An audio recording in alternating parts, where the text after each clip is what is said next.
Hello, hello, bonjour, bonjour, bienvenue, bienvenue pour ce nouvel épisode du Q&A podcast. J'espère que vous allez merveilleusement bien comme d'habitude.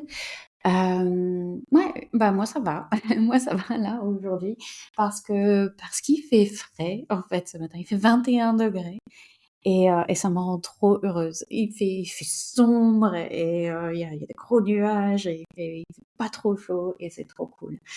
Et je suis carrément prête pour l'automne, personnellement. J'en ai marre d'avoir trop chaud, d'être tout poisseux comme ça. Voilà. Et ça me faisait penser à...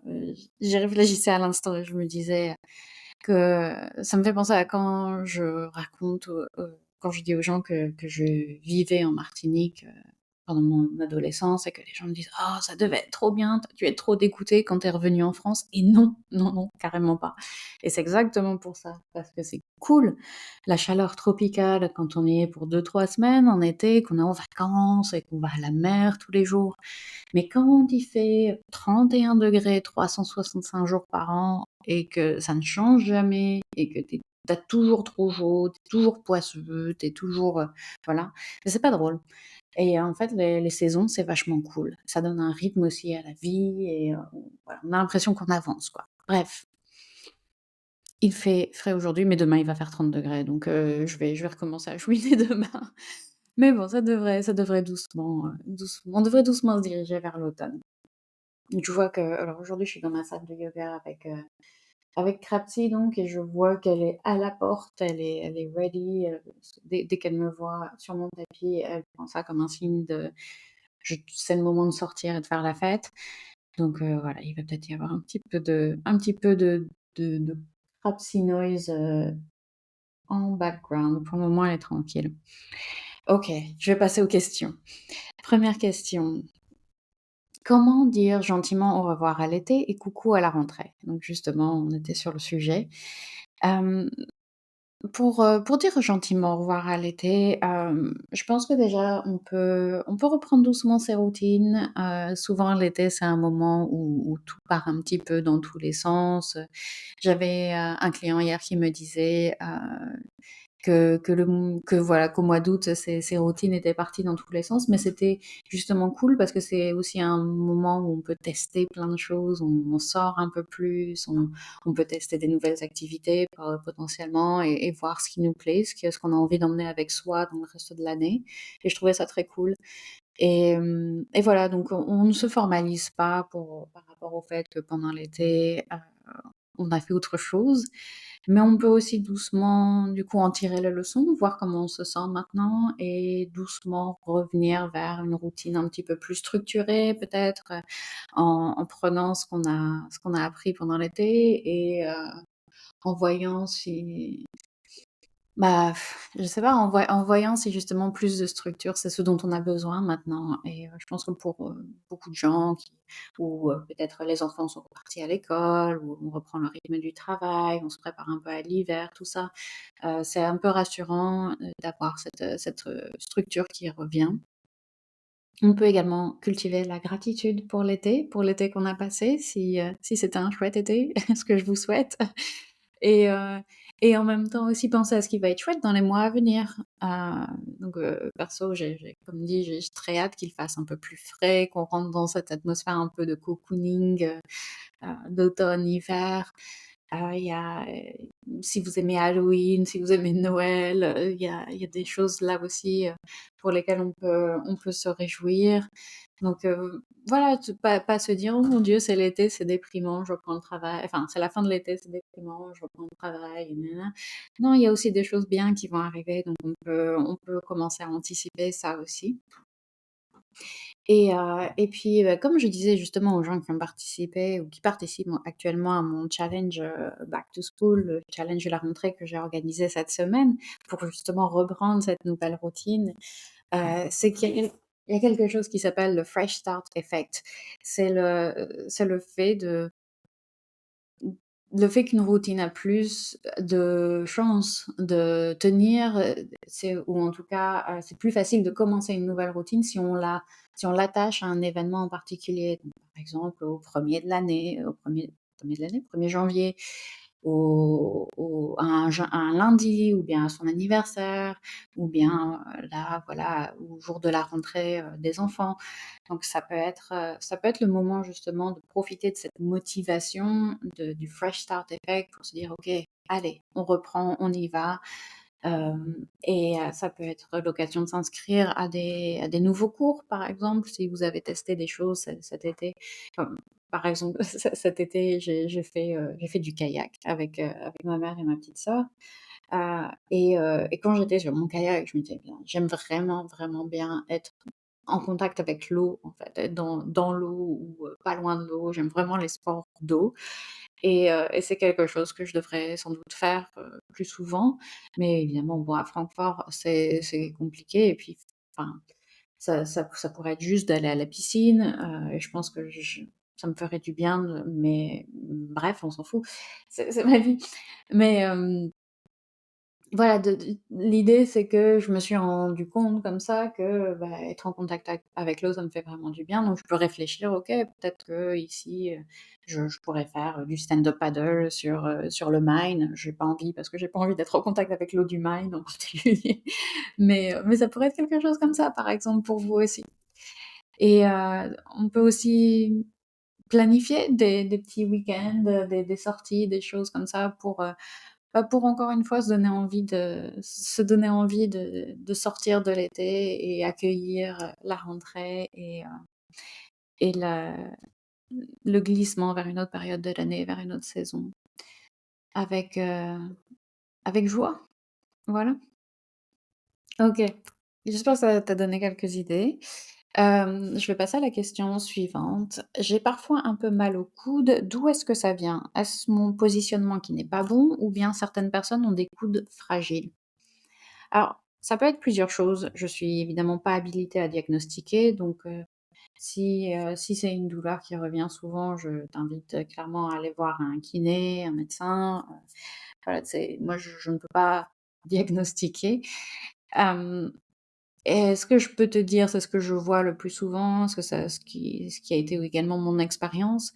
Hem et je de ce que je sais, de ce que j'ai vu, ça dépend de à quel endroit du coude est-ce que déjà tu as cette douleur, si c'est à l'intérieur du coude, si c'est sur le côté, si c'est plutôt sur la pointe, à l'arrière.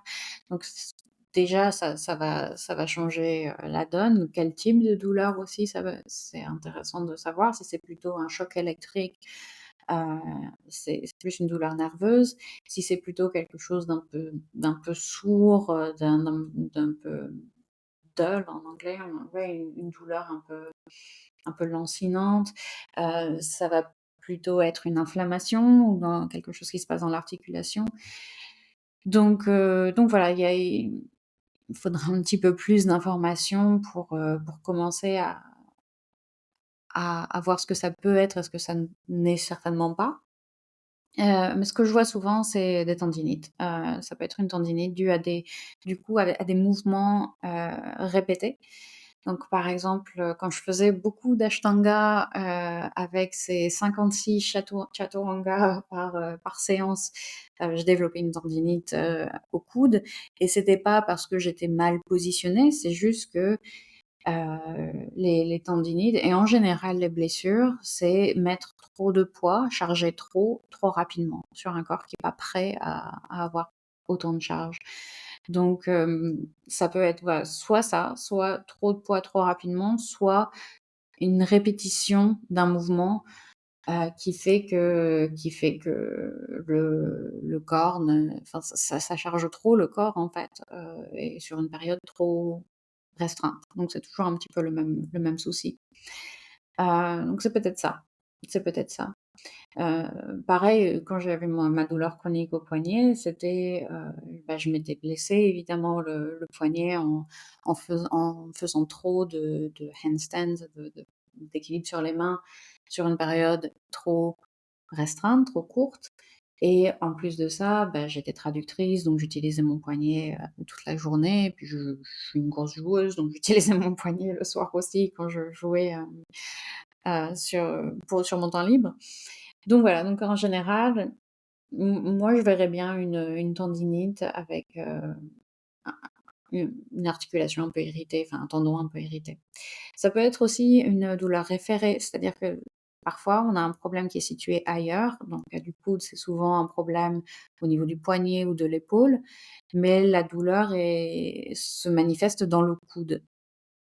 Donc ça peut être, et également ça, il y aurait des choses à aller explorer au niveau des épaules, à mon avis, ou peut-être de la tension dans les avant-bras parce que je sais que tu utilises aussi, tu écris beaucoup, donc ça peut être ça.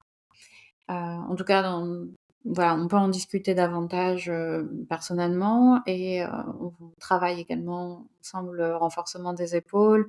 Je vais également t'assigner des massages, de l'avant-bras, et on va voir ce qu'on peut faire, mais si ça voilà, si ça persiste, ne pas hésiter à consulter, pas hésiter à consulter. Question suivante: comment le yoga peut-il m'aider à faire face à la vie et à ses tracas? Est-ce plus simple pour une personne qui pratique le yoga? Alors, la vie n'est pas plus simple pour les gens qui pratiquent le yoga, mais je dirais que ces personnes ont généralement une meilleure capacité à y faire face parce que pour rebondir sur la question qu'on a abordée dans l'épisode de la semaine dernière, le yoga nous donne confiance en nous, et c'est toujours plus facile de faire face à la vie quand on a confiance en sa capacité, en sa résilience, en ce genre de choses évidemment. Et puis aussi parce que, ces personnes ont à disposition tout un tas de techniques de régulation émotionnelle et nerveuse, qui les aident à faire face à la vie et à ses tracas.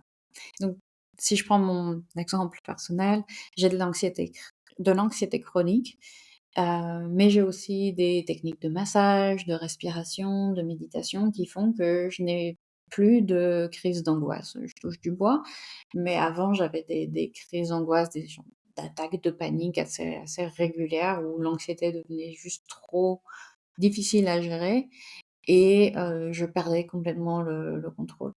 J'ai plus de crises d'angoisse, j'ai plus d'idées noires non plus, et du coup j'ai toujours de l'anxiété, j'ai toujours des moments un peu difficiles, mais j'arrive beaucoup mieux à aborder les tracas de la vie avec calme et sérénité, là où avant, je quittais ce qu'on appelle la fenêtre de tolérance très rapidement.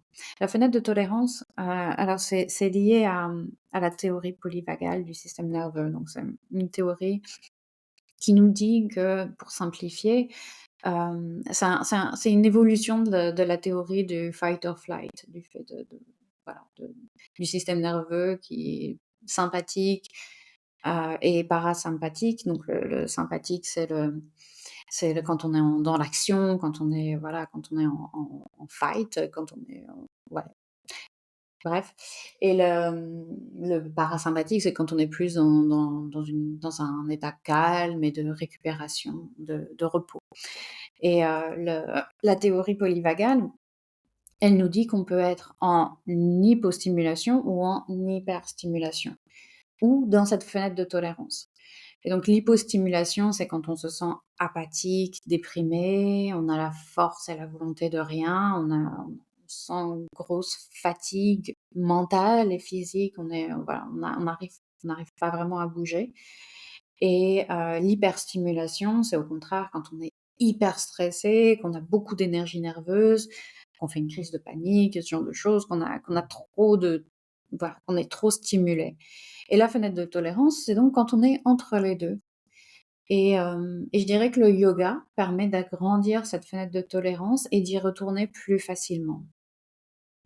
Hem, la vie ne deviendra jamais plus simple, mais on peut devenir plus résilient, plus résistant à ces tracas, et plus, je dirais, avoir plus de souplesse aussi, de flexibilité pour, quand on se sent qu'on arrive dans de l'hyperstimulation, bah, pou pou pou, on utilise un peu de techniques, de régulation nerveuse et émotionnelle avec des massages, de la respiration, de la méditation, et on arrive à revenir, dans la fenêtre de tolérance. Et de la même manière, quand on est dans un état d'hypostimulation où on se sent complètement léthargique, on sait que, bah, si on fait des petits mouvements, si on Si on fait une technique de respiration qui est un petit peu plus stimulante, ça peut nous amener vers, à nouveau, cette fenêtre de tolérance où on se sent, un peu mieux ou en tout cas capable d'agir et capable de fonctionner. OK, question suivante. Quels sont les muscles profonds et pourquoi le yoga est-il réputé les renforcer? Alors, les muscles profonds, ça fait référence aux muscles qui maintiennent notre posture, qui nous stabilisent. C'est en opposition avec les muscles plus superficiels qui eux, nous permettent de bouger. Donc, par exemple, si on prend les biceps, un muscle que la plupart des gens connaissent, les biceps qui sont donc à l'avant de notre bras, ils nous permettent de plier notre bras. Quand le biceps se contracte, on peut plier le coude et la main arrive vers l'épaule. Quand on étire le biceps, la main s'éloigne de l'épaule, le bras se tend. Les quadriceps, c'est ce qui est à l'avant de notre cuisse, ils nous permettent, quand ils se contractent, de tendre la jambe. Donc voilà, ils créent du mouvement, du mouvement assez évident. Les muscles profonds, si on prend par exemple le transverse c'est un muscle qui fait comme un corset autour de notre taille. Le transverse, il crée pas de mouvement, il nous soutient, il protège nos organes. Donc c'est un muscle de soutien, de protection, de stabilisation, voilà, c'est ça. C'est ça les muscles profonds. Pourquoi le yoga les renforce? Parce qu'on tient les postures pendant un moment, parfois plusieurs minutes, donc on demande à ces muscles de nous soutenir dans des positions variées et inhabituelles pendant un certain temps. Là où, je sais pas, après le yoga n'est pas, le seul sport, la seule activité physique à renforcer ces muscles-là, mais si on pense par exemple à, du foot, bah, le foot on est toujours en mouvement. On demande plutôt un renforcement des muscles des jambes, des muscles qui requièrent du mouvement. Avec le yoga, on est très souvent dans des positions enfin, dans des mouvements lents et dans des positions qui nous font, tenir, qu'on doit tenir pendant un certain moment et qui nous demandent de la stabilisation.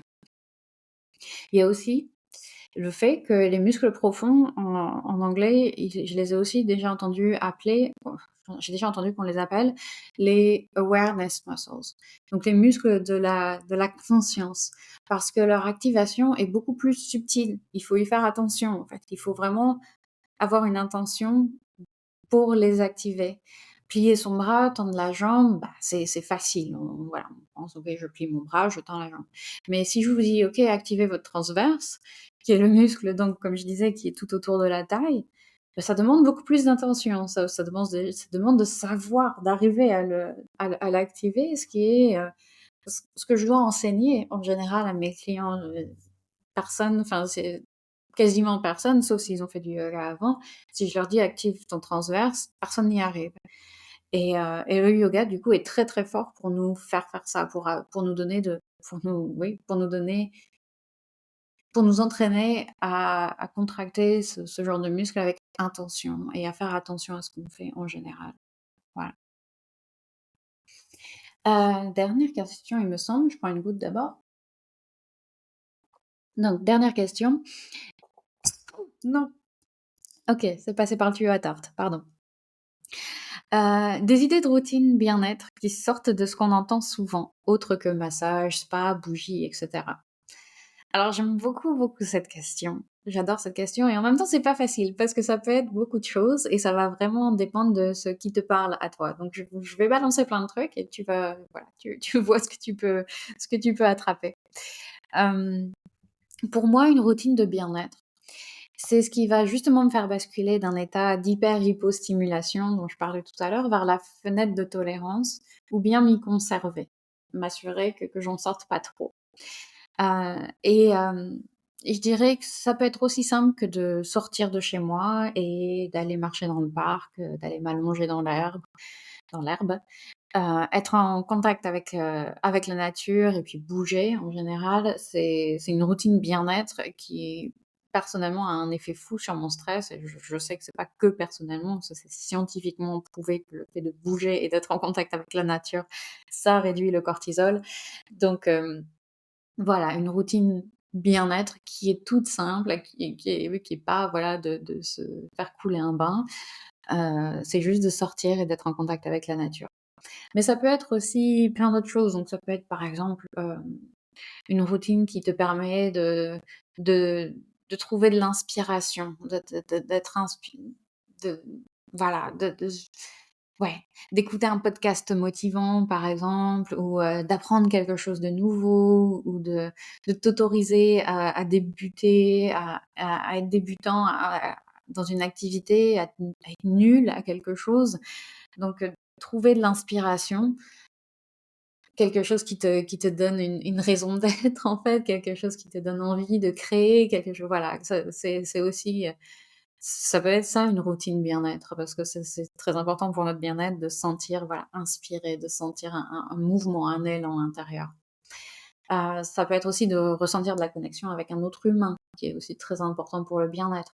Donc ça peut être, d'organiser toutes les semaines, je joue en ligne avec un de mes amis, ça peut être de faire du bénévolat, ça peut être, de s'autoriser à être vulnérable avec quelqu'un, d'appeler un proche, de demander de l'aide, voilà, d'avoir ce genre de comportement assez régulièrement qui te permettent de ressentir une connexion sociale. Ça peut être aussi d'honorer ton corps, d'organiser par exemple, une soirée par semaine où tu testes une nouvelle recette, équilibrée. Ça peut être de faire un éveil corporel tous les matins, ça peut être de méditer sur la gratitude que tu as pour ton corps, pour tout ce qu'il te permet de faire. Et de manière plus générale, de prendre soin de ta santé physique et mentale, donc en allant en thérapie, en prendre ce rendez-vous chez le dentiste qu'on repousse depuis 3 ans. Si tu as des traitements, t'assurer que tu les suis bien, en faire une priorité, et puis faire passer ton sommeil en priorité aussi, c'est la meilleure routine bien-être ever. Donc ça peut être, voilà, toutes ces choses qui t'assurent, en fait, que tu restes dans ta fenêtre de tolérance, ou qui t'aident à y retourner. Et mais surtout, en fait, je dirais que ce qui est sous-jacent à tout ça, et ce qui englobe tout ça, et ce qui est le plus important, c'est peut-être de te demander souvent: «OK, comment je vais? Comment est-ce que je vais aujourd'hui, là, tout de suite? De quoi est-ce que j'ai vraiment besoin? De quoi est-ce que j'ai besoin aujourd'hui?» Et se poser cette question très souvent pour devenir de plus en plus apte à répondre à nos besoins au moment où ils se manifestent. Je remarque que, beaucoup de gens sont complètement déconnectés de leurs ressentis pour tout un tas de raisons, parce qu'on leur a fait croire que leurs ressentis n'étaient pas valables, ou que c'était inconfortable pour d'autres, alors ils ont été priés de le refouler, ou parce qu'ils en ont honte de leurs ressentis, parce que ça clash un peu avec ce qu'ils pensent qu'ils devraient être, je ne sais pas. Du coup, c'est important de s'y reconnecter, je pense, et de se demander souvent: «Comment je vais? De quoi est-ce que j'ai besoin vraiment? Moi, vraiment? Est-ce que j'ai vraim voilà, est-ce que j'ai besoin de connexion? Est-ce que j'ai besoin d'inspiration? Est-ce que j'ai besoin de repos? Est-ce que j'ai besoin au contraire, de faire quelque chose qui me challenge?» Voilà, donc s'entraîner à répondre à cette question très souvent, la mettre sur un post-it sur votre miroir, ou la mettre en reminder, dans votre téléphone. Comment est-ce que je vais De quoi est-ce que j'ai vraiment besoin? Et c'est une question que je demande souvent, que je pose souvent, dans mes cours, au début des séances de yoga, où j'invite les gens à se poser cette question pour ensuite adapter la séance en fonction de leurs besoins, justement. Et c'est quelque chose que je vous encourage à faire dans la vie de tous les jours, pas seulement sur, le tapis de yoga. Je suis partie un peu deep dans ma réponse, on est loin du spa et des bougies parfumées, c'est clair. Mais voilà, je pense que c'est vraiment le plus important. Vraiment le plus important, de se dire qu'il y a pas de il y a pas de règle, il y a pas de règle, il y a pas de règle générale qui dit, «Cette routine bien-être, elle fait du bien à absolument tout le monde». Non, et je pense que ça sert à rien de se forcer à prendre un bain si on déteste barboter, dans l'eau pendant 1 heure. Heu, non, c'est juste, OK, moi, qu'est-ce qui me va? Qu'est-ce qui me fait du bien? De quoi est-ce que j'ai besoin? Voilà. OK, Bah, écoute, c'est fini, pour les questions pour aujourd'hui. Continuez à les envoyer. Merci beaucoup pour les super questions et je vous dis à très bientôt. Merci pour votre écoute. N'hésitez pas à m'envoyer un message si vous avez quoi que ce soit à partager avec moi. À très bientôt. Bisous, bisous.